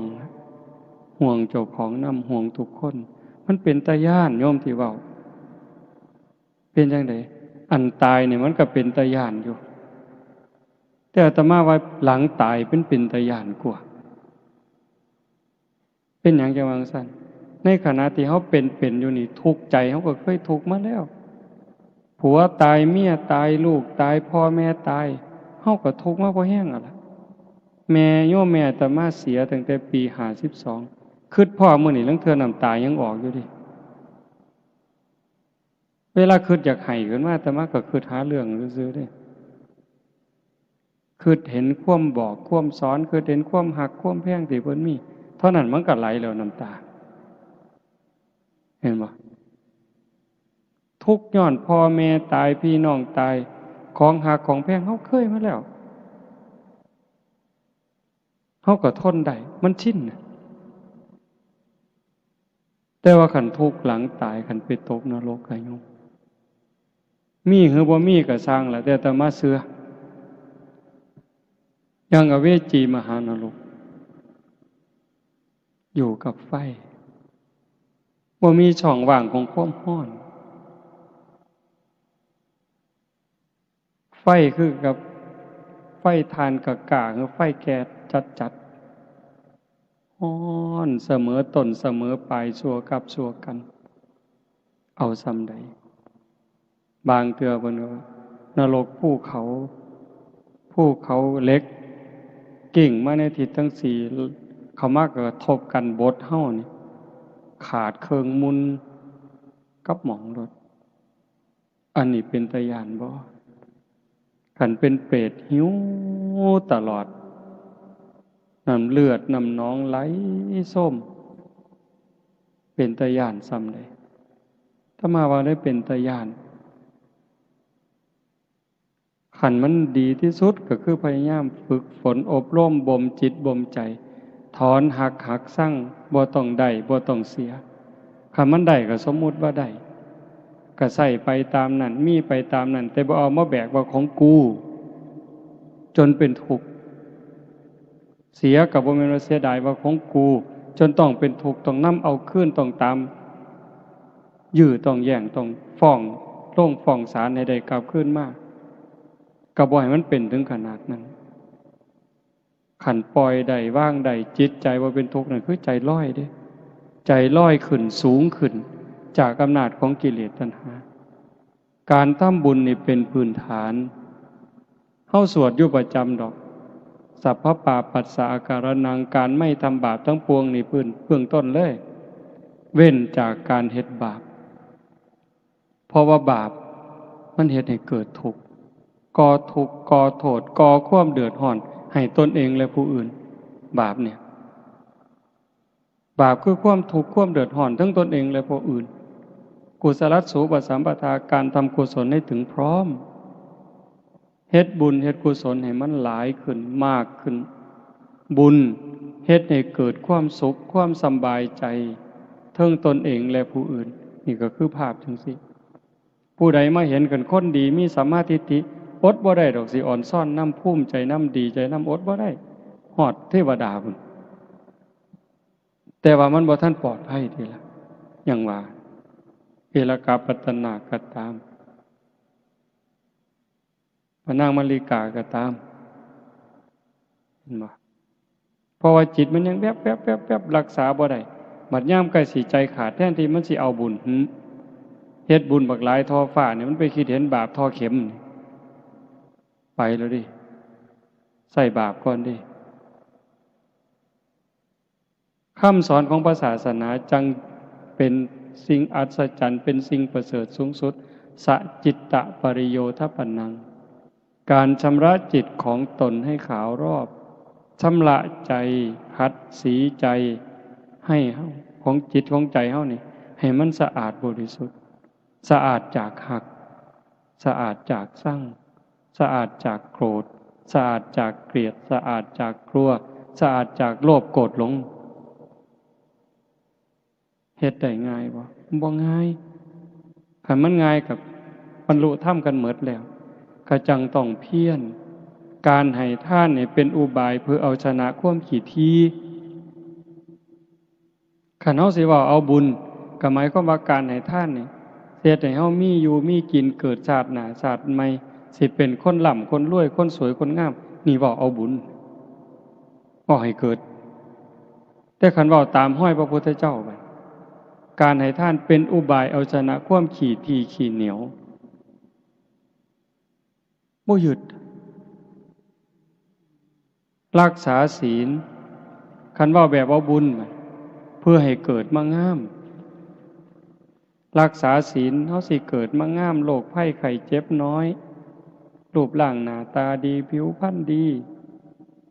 โรคภัยไข้เจ็บหน่อยอายุยืนนั่นน่ะบอกจังซี่เลยแต่คันว่าตามห้อยพระพุทธเจ้าอีหลีบัดศีลเป็นอุบายออกจากการเบียดเบียนบ่เบียดเบียนตนเองบ่เบียดเบียนผู้อื่นคันบ่เบียดเบียนมันก็บ่มีบาปมันก็บ่มีโทษบ่มีเวรบ่มีภัยมันก็สะอาดไปเรื่อยศีลเป็นเครื่องชำระบุญเป็นเครื่องชำระศีลก็เป็นเครื่องชำระศีลก็เป็นอาภรณ์เห็นบ่ล่ะการเจริญภาวนาคันว่าแบบเอาบุญเจริญภาวนาเฮ็ดให้เฮาฉลาดก็แม่นอีหลีเบิดเกิดชาติหน้าพบใหม่ฉันใดก็สิเป็นคนมีสติมีปัญญาเฉลียวฉลาดอันนี้เว้าแบบเอาบุญแต่คันเว้าตามพระพุทธเจ้าการเจริญภาวนาเป็นอุบายเอาชนะความหลงความงมง่ายเพราะว่าการเจริญภาวนาเฮ็ดให้เกิดสติเกิดปัญญาฉลาดก็จริงแต่คันลึกไปกว่านั้นมันประหารกิเลสได้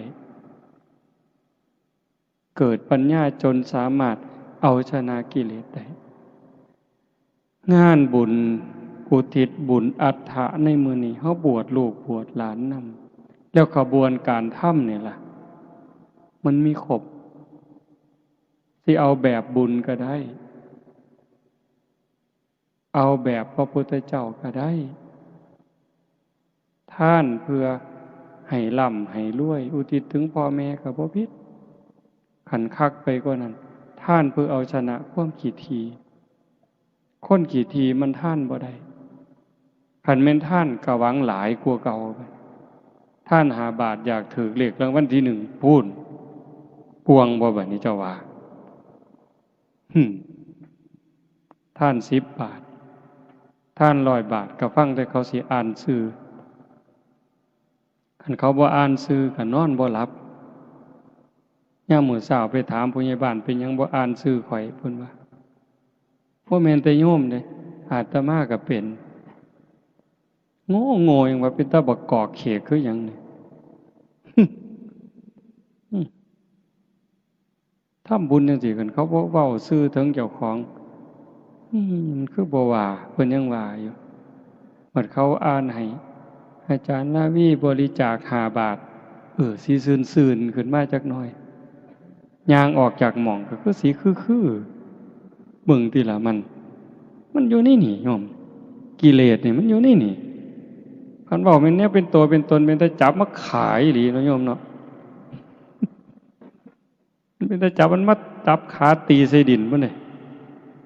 ผลบ่แม่นมีแต่มันจับขาเฮาตีใส่ดินพาเฮาเกิดพาเฮาตายพาเฮาตกนรกมกใหม่เกิดมามีแต่โลกแต่ไผ่นี่โยมไม่ออกเพิ่นถามว่างั้นบ่ไปเดินทุดงค์น้ำเพิ่นบ่เพิ่นไปจังใดตั้งแต่ย่างขึ้นมานี่ยังกุจุกระจะคันย่างบิณฑบาตมาบิณฑบาตมื้อนึงต้องเซา2 มื้อโยมอาตมาบาปหลายจังว่าคันบางมื้อบ่หาแต่ได้ปานนั้นเด้คันย่างตีนเป้าแน่จักหน่อยย่างหม่องบ่นี่แน่กึกกักมื้อนั้นไปเบิ่งเขาเฮ็ดภูเขาย่างไปซองนั่นซองนี้เฮ้ยบ่พอ10 นาทีไปบ่เป็นแล้วจักเป็นย้อนบาปย้อนกรรมอันใดย้อนผิดศีลผิดธรรมมาก่อนนั่นล่ะก็เลยเป็นแนวนั้นจังว่ามันเป็นตาย้านมันส่งผลทั้งหมดโยมเคยเว้าอยู่อันหนึ่งที่พระพุทธเจ้าเพิ่นบอกว่าขึ้นชื่อว่ากรรมแล้วจะมากก็ตามจะน้อยก็ตามจะไม่ให้ผลนั้นไม่มีสัพพังนรานังสัพพลังสุจินังนะกัมมุนาอากินจนะโมฆะมัตถิขึ้นชื่อว่ากรรมแล้วจะมากก็ตามจะน้อยก็ตามจะไม่ให้ผลนั้นไม่มียกตัวอย่างให้ฟังผู้คนก็สิได้ยินแล้วพอซ้ำเรื่องใส่เบ็ดซ้ำเรื่องใส่เบ็ดทนมือก็ได้รับผลบ่แล้วไม่ออกเป็นอยู่ว่ากัดปากเจ้าของนี่แม่กัดลิ้นเจ้าของอาตมาเนี่ยซ้ำกินน้ำก็กัดโยมมื้อเช้าก็กัดข้างนี่กัดพิศพแซ่บปานใดภาษากินน้ำตั้งแต่นอนหลับๆก็ลั่นกึบใส่คือเห็นตั้งแต่ใส่เบ็ดตอนนั้นปากกบปากปลามันสีกมันขาดเนาะสอดก็สอดข้างเขียดเอาเขียดแก่หน้ามาใส่เบ็ดประคอเขากำลังตั้งกกตั้งกอแดดแอมแซมตอนบ่าย 1บ่าย 2นี่ปลาคอมันกินดีเขียดทั้งเตือก็ได้เขียดโมน้อยทั้งเตือก็เขียดแก่หน้ากอข้างมันตีนมันก็ดีดน้ำแจ่มป่ามันได้ยินมันก็มาวิ่งมาโลดสวบกับกินเขียดแต่ว่าปลาก็ติดเบ็ดตั้งเตือก็บ่หอยปากมันหอยข้างมันหอยก้นมันตรงนี้อาตมาเห็นแล้วปากนี่เห็นแล้วก้นก็เห็นแล้วจับแมงกะบี่ผู้ใดเคยเฮ็ดไม่ออกนี่สิบ่ดื้อปานใดดอกเนาะบ่คือซุ่มผู้ชายเนาะแต่เป็นเด็กน้อยนี่จักแนวจังสี่บ่มีผู้ใดบอกให้เฮ็ดได้มันหันมึนเนาะย่องจับปึ๊บดึงก้นออกปั๊บหญ้าเสียบปั๊บปล่อยบาดนี้ม้วนปะโทปะท้าย บัดมันเอาคืนเป็นจังได๋บัดให้มันเอาซ้ำนี่เด้ออย่าหลายกว่านี้เด้อไปอินเดียปีกายขี่รถจากบ้านเฮาไปลงกรุงเทพขี่เครื่องบินไปลงโกกัตตาขี่รถจากโกกัตตามาขยายยังบ่ทันฮอดดอกระหว่างเครื่องทางมันเป็นสีคันๆก็ว่าสีเก่าเนาะเอามือมาซูนปุ๊บปั๊มขึ้นเลยไข้ขึ้นมาจังซี่ซ้ำนี่ล่ะปวดคันๆเจ็บบ่ฮู้จักอาตมาบ่ฮู้ว่ามันเป็นอันใดก็เลยถามคนว่าฤทธิ์ดวงทวารเป็นแนวใดมันบ่แม่นมันอยู่ผิวหนังนอก มือที่หามันแตกมันทั้งเลือดทั้งหนองเนาะสอดสบงมาใส่ผ้าจีวรทั้งเหม็นพุ่นมันเน่าเนาะจากนั้นมากก็สิเดือนละเทื่อปวดขั้นกันมากแล้วก็แตกบัดฮอดซุมือนี่หามือเทื่อ4 มือเทื่อโอ้ตั้งแต่เอามือไปค้ำมือเลือดแดงจึงครึ่งเอาไปโหลดเด้อเขียดเลยว่ะมึงที่ละโยมภาษาซ้ำนี่ได้นี่อันเธอไปตัดขี่ไก่เดือนเป็นขู่เป็นถังใส่เบ็ดกบเบ็ดปลาแบบนี้โอ้จากมันสิมาเอามือได้เด้นี่ตั้งแต่เป็นเด็กหน่อยก็ย่านแน่บ่ย่านแน่ดอกเฮาก็ว่าอยากให้พ่อแม่ได้กินตั้งแต่เพิ่นมีไก่สิขาไก่สู่เพิ่นกินทั้งย่านทั้งหานเพิ่นตีค่อยๆตีแห้งๆมันยังจะตายยากบัดนี้ปวดหัวสันตัวบัดน่ะอีหลีอะโยมเอาโดนฟื้นตีทั้งเธอสิตีก็ย่านมันตายคันบ่ตีก็ว่าสิกินมัน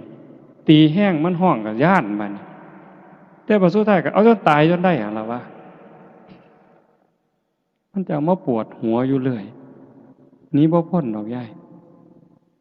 เล็กๆหน่อยๆจังซี่เฮาสิใส่แนวใดถามว่าเฮ้ยยายไปสอนได้ปลาลูกคอกก็ว่าแต่เจ้าของหมานแหละเจ้าหั่นได้หัวขี้โพกระบีบขี้แกดหมานได้เมี่ยงหนังง่อมได้เมี่ยงข้าวสารกับวานใส่ปากโลดดินเงาๆก็หย่ำเลยจักบ้าจักดีเนาะเบิ่งกระไดคนนี่ว่าโอ้คิดไปจะแม่นมันหลายนั่นติเอ้ยนั่นติล่ะเป็นตารู้ตนเฮาก็อ้างว่าบ่คันบ่เฮ็ดก็บ่ได้กินก็แม่นอีหลีบัดไล่ตั๊กแตนคืออาจารย์เพิ่นว่าว่าหั่นตั้งแต่เป็นเด็กน้อยเลี้ยงงัวไล่ตั๊กแตนมาหักปีกทะลกกันดีดปีกมันแล้วหักขามันแล้วเอาไปกี้กินแล้วก็แล้วบ่เอามาโยนเล่นเบิ่งติล่ะเบิ่งความบ่ฮู้ทิพย์มาโยนน่ะตีกบเอาของกันนั่นแหมสุดท้ายก็ไปกี้กินนำกันแล้วมาเล่นเฮ็ดหยังจังวะโยนไปแต่ละเทื่อมันสิแค้นหน่อยบ่เจ้าว่าไปอูดแม่งกินนู่นมานี่เอาติเฮ้ยสิเฮ็ดจังไหนไม่ออกสิใส่แนวใดนั่งสมาธิคักๆได้นั่นล่ะจังว่ามันเป็นตาย้านจังว่าพ่อลดก็ลดพระพุทธเจ้าเพิ่นว่าเฮ็ดบาปให้เฮ็ดน้อยๆลงมันจำเป็นอยู่บ้านนอกเฮาแฮงทุกข์แฮงยากกันบ่ขาก็บ่ได้กินบ่เฮ็ดก็บ่ได้กินแต่ว่าก็ต้องรู้เสมอได้ว่าเฮ็ดทุกเทื่อบาปทุกเทื่อเพิ่นบ่ได้ว่าโอ้ยเจ้าจำเป็นดอกน้อยมมาบาลเพิ่นบ่วางซิเจ้าจำเป็นน้อจังขากันบ่ขาก็บ่ได้กินข้าซั่นเจ้าบ่ต้องบาปดอกบ่ว่าเอาคือเขาแต่ว่าฝ่าวใส่หนีกรรมใส่หนีเวรเขาโดยการให้ทานนี่ก็อุทิศให้เขารักษาศีลก็อุทิศให้เขาการเจริญภาวนานี่สำคัญที่สุดจังว่ามันเป็นขันให้ทานก็ซ้ำหนึ่งรักษาศีลก็ซ้ำหนึ่งเฮ็ดสมาธิให้จิตสงบนี่ก็ได้ระดับหนึ่งแต่ขันธาวิปัสสนาเห็นการเกิดดับพิจารณาการเกิดดับมันได้เร็วอันนี้จริงบ่จริงเชื่อบ่เชื่อก็บ่เป็นหยังอาตมาได้ยินครูบาอาจารย์เพิ่นเว้าเพียงแค่เฮานั่งสมาธิได้โยมหายใจเข้าหูจักว่าเฮาหายใจเข้าหายใจออกเห็นลมหายใจออกชัดเจนเทื่อนึงใส่หนีกรรมได้6ชาติดับภพดับชาติได้6ชาติดีบ่ขันยุบหนอพองหนอเห็นท้องพองหนอชัดเจนยุบหนอชัดเจน รอบหนึ่งตัดภพตัดชาติไปได้6 ชาติเฮ็ดดูเท่าใดเฮงแต่หน่อยลงเท่านั้นบาปยิ่งหน่อยลงเท่านั้นหมดไปหลายเท่านั้นเพิ่นฟังถูกเพิ่นเฮ็ดถูกคือองคุลิมานฆ่าคน999อันนี้จักหน่อยจักหลายอันเพิ่นว่าเท่าที่นับได้นี่เท่าที่แขนพวงมาลัยไว้ได้นี่ก่อนนั้นนับบ่ถ้วนฟังถูกเฮ็ดถูกตามคำสอนพระพุทธเจ้าคันตามธรรมดาสิได้อีหยังมีแต่นรกอย่างเดียวเท่านั้นตัวแต่นั่นฟังถูกวางจิตถูกเฮ็ดตามถูกได้เป็นพระอรหันต์มื้อนี้ญาติโยมเฮาคือกันคันเฮ็ดถูกเฮ็ดแม่นฟังให้เข้าใจสังเกตเวลาเฮาประพฤติปฏิบัติเฮ็ดให้มันเป็นอย่าเฮ็ดให้มันคืออาตมาบอกโยมอยู่วัดแนวนี้นี่อย่าเฮ็ดให้มันคือนี่คือเพิ่นเฮ็ดให้มันคือเพิ่นแต่เจ้าของบ่เข้าใจมันบ่เป็นประโยชน์เฮ็ดหยังทำหยังให้มันเกิดจากความเข้าใจบ่คือผู้ใดก็สร้างมันเถาะแต่มันเกิดจากความเข้าใจเป็นเหตุเป็นผลน่ะมันสิเป็นประโยชน์สำหรับการซอยเหลือจิตวิญญาณเจ้าของนี่เรื่องจังซี่ให้ญาติโยมได้ทบทวนแต่มาเว้ามาทั้งหมดเนี่ยบ่ได้เว้าเรื่องบุญแจกข้าวเพราะว่าอาจารย์เพิ่นเว้าไปแล้วก็สิองค์ต่อๆไปก็สิมาเว้าผู้ละเล็กผู้ละน้อยเพื่อทำความเข้าใจยิ่งขึ้นแต่มาเลยบ่เว้าในมุมนี้ให้เห็นว่าชีวิตเฮานี่เป็นผู้ที่น่ารู้ตนที่สุดน่าห่วงใยที่สุดทั้งที่เฮาโชคดีเราได้เกิดเป็นมนุษย์พบพระพุทธศาสนาแต่คันเฮาถือเอาประโยชน์บ่ได้ประโยชน์ในที่นี้หมายความว่าอย่างน้อยๆคือปิดประตูอบายบ่ไปตกนรกอีกแล้วบ่เป็นเปรตอีกแล้วบ่เป็นอสุรกายอีกแล้วบ่เป็นสัตว์เดรัจฉานอีกแล้วเฮ็ดจังได๋สิไปฮอดวันนั้น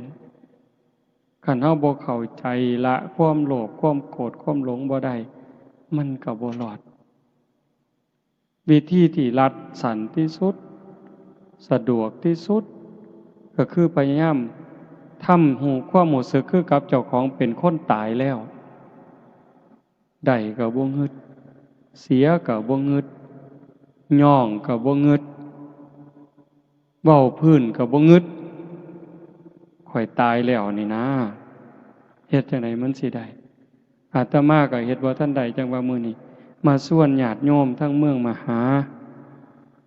ญาติโยมทุกคนที่มาฟังนำกันเฮ็ดไปพร้อมกันฝึกตายก่อนตายเป็นปริญญาสวนหมกปริญญาตายก่อนตายคันเฮ็ดได้เบาโยมบ่เครียดนำไผบ่สั่งนำไผบ่ม่วนนำไผม่วนนำแต่ธรรมะม่วนโดยบ่ต้องหัวบ่ต้องร้องเพลงบ่ต้องฟ้อนบ่ต้องหยังแต่มันม่วนอยู่ทั้งใน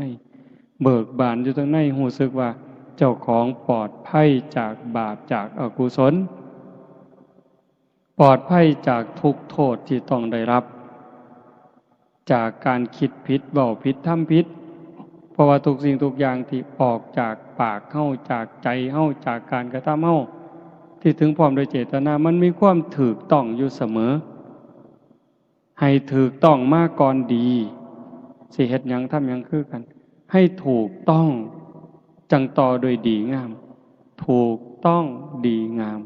อย่าให้มันดีอย่างเดียวคันดีอย่างเดียวบ่ปลอดภัยจังสั่นมื้อนี้ใช้เวลามาประมาณ1 ชั่วโมงครึ่งก็คือสิสมควรแก่การเวลาอีก15-16 นาทีก็สิ6 ทุ่มขออนุโมทนาสาธุกับญาติโยมผู้เป็นเจ้าภาพโยม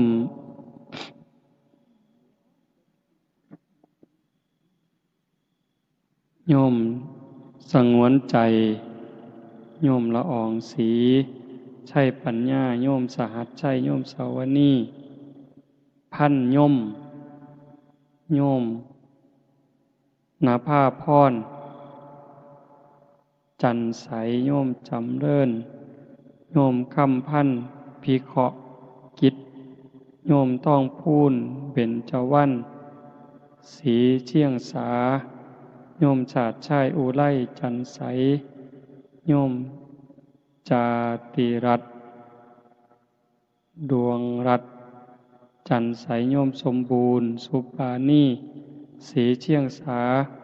โยมสุรชัยลาดาชัยปัญญาพร้อมทั้งลูกหลานญาติพี่น้องญาติโยมสุคนพิเศษนาคอยู่ไสบุนี่ออกเมื่อแล้วอธิปัตย์โยมที่ระวัดจันใสบวชจักมือบุนี่จักพรรษาก็เป็นตาลุโตนเป็นตาหนาเห็นใจมื้อนี้อยู่วัดกับผู้หนึงแต่กี้ว่าบ่เอาได้อาตมาว่าบ่เอาได้แต่ก่อนคันบ่บวชตลอดชีวิตนี้อย่ามาไก่บ่เอาดอกบัดเบิ่งไปเบิ่งมาบ่ได้บวชนะมาก็ไปบวชคือเก่าบวชบ่บวชเนาะ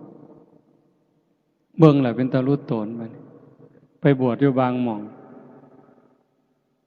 ทำวัดก็บ่ได้ทำบ่ต้องถึงว่าวัดเช้าดอกวัดแลงก็บ่ทำจักอยู่จังได๋นั่งสมาธิมันสิได้นั่งบ่เดินจงกรมสิได้เดินบ่บวชแล้วก็หมู่ก็ไปเล่นน้ำนั่งถ่ายมอเตอร์ไซค์หมู่ก็ไปดีดกีตาร์จักหน่อยครูบาก็ขอดีดนำแหน่ หมู่มาเล่นน้ำก็เว้าเพื่อนผู้สาวให้ฟังโอ้ยเป็นตารุตนก็เลยให้บวชมื้อนี้ก็มีมาเรื่อยๆผู้ละ7มื้อผู้ละ9มื้อ15มื้อก็จักสิเฮ็ดจังไดโยมเอ้ยแก่บ่ตกแล้วล่ะคันบ่เฮ็ดก็บ่ได้ก็เป็นตารุตนจักหน่อยก็สิว่าบวชมาบ่แห้งแล้วศาสนาพุทธก็บ่มีหยังดอกพากูกินตัวข้าวแล้งเพิ่นสิว่าอีกห่วยก็เลยให้บวชจังซั่นบวชหน่อยก็ให้เพิ่นตั้งใจพ่อแม่ดีญาติพี่น้องดีมีครูบาอาจารย์ดีก็ย้ำเตือนกันเอาแนะนำกันเอาเด้ออนุโมทนาสาธุถ่ายที่สุดก็ขอรัตนาอ้างอิงอำนาจแห่งคุณพระศรีรัตนตรัยคุณของพระพุทธเจ้าพระธรรมพระสงฆ์และอำนาจแห่งบุญกุศลคุณงามความดีที่มีทั้งหมดทั้งมวลในสากลจักรวาลจงหลอมร่วมเป็นตบะเป็นเดชะเป็นพลวะปัจจัยเอื้ออำนวยหนุนส่งดวงจิตวิญญาณของโยมพ่อใหญ่คูณแม่ใหญ่พิมพาจันใสตลอดทั้งปู่ย่าตายายบิดามารดาสามีภรรยาญาติพี่น้องลูกเต่าเหล่าหลานตั้งแต่ชาติก่อนพบก่อนพ่อแม่ในอดีตปู่ย่าตายายในชาติก่อนพบก่อนในอดีตถ้าได้รับหูรับทราบก็จงอนุโมทนาสาธุรับเอาหากบ่สามารถจะรับหูรับทราบได้ก็ขอฝากข่าวบุญข่าวกุศลที่ญาติโยมผู้เป็นเจ้าภาพพร้อมทั้งพี่น้องสุคนที่มาร่วมบุญในมื้อนี้ได้เฮ็ดได้สร้างได้ทำตั้งแต่การให้ทานไหว้พระรับศีลฟังเทศน์ฟังธรรมเจริญสมาธิภาวนาเหล่านี้ฝากไปกับเราเทพเทวดาพระนางธรณีภูมิญาณวิถีอันเป็นทิพย์จงนำข่าวบุญข่าวกุศลส่วนนี้ไปแจ้งแก่ดวงจิตวิญญาณโยมพ่อใหญ่คูณแม่ใหญ่พิมพาจันใสพร้อมทั้งญาติพี่น้องในอดีตชาติให้ได้รับหูรับทราบแล้วจงอนุโมทนาสาธุรับเอาหากว่ามีความทุกข์ก็ขอบุญกุศลส่วนนี้จงถ่ายถอนให้ได้พ้นไปจากความทุกข์หากว่ามีความสุขดีอยู่แล้วก็ขอบุญกุศลส่วนนี้จงส่งเสริมให้เพิ่นได้มีความสุขยิ่งขึ้นไปสุดท้ายก็ขอบุญกุศลเหล่านั้นจงสะท้อนย้อนกลับมาปกปักรักษาคุ้มครองเจ้าภาพพร้อมทั้งญาติโยมทุกคนจงเป็นผู้เจริญงอกงามในจตุรพิธพรชัยคืออายุวันนะสุขภละปฏิภาณธรรมสารสมบัติเป็นผู้มีสัมมาทิฏฐิได้มีโอกาสประพฤติธรรมปฏิบัติธรรมไม่ได้เข้าถึงธรรมที่บ่ทันได้เข้าถึงได้หูแจ้งธรรมที่บ่ทันได้หูแจ้งจนสามารถนำตนให้พ้นทุกข์ได้มีความสุขกายสุขใจปรารถนาสิ่งหนึ่งประการใดหากเป็นไปโดยชอบประกอบโดยธรรมก็ขอให้ความหวังความปรารถนานั้นจงสำเร็จทุกๆประการโดยทั่วกันทุกท่านทุกคนเทอญ